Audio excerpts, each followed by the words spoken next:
സൗന്ദര്യം വഴിഞ്ഞൊഴുകുന്ന അമ്മ പെങ്ങന്മാരെ, എന്റെ ആരാധകരെ, ഞാൻ പാടുന്നതിനിടയ്ക്ക് പൊന്നാട, ജണ്ട്, റീത്ത്, ഹാരം, നോട്ടുമാല, നാരങ്ങ എന്നിവയൊക്കെ നൽകി എന്നെ സ്നേഹം കൊണ്ട് വീർപ്പൂട്ടിക്കരുതേ എന്നെ അപേക്ഷിക്കുകയാണ്. രാത്രികൾ പകലുകളാക്കി, പകലുകൾ ഗാത്രികളാക്കി, ഏകാന്തതയുടെ നിശബ്ദതയിൽ നിന്നും പെറുക്കിയെടുത്ത ഈ ഗാനത്തിന് പണ്ടെങ്ങോ കേട്ടു മറന്ന ഏതെങ്കിലും ഒരു പാട്ടുമായി സാമ്യം തോന്നിയാൽ അത് കേവലം യാദൃശ്ചികം മാത്രമാണ്. ഏകാന്ത ചന്ദ്രികേ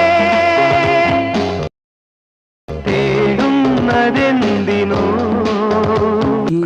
എന്തോ എങ്ങനെ കുളിരിനും കൂട്ടിനും എന്റെ കരളിലെ പാട്ടിനോ. പോണവൻ രാമഭദ്രൻ തല്ലിയവൻ പിടിച്ചോ പിടിച്ചോ.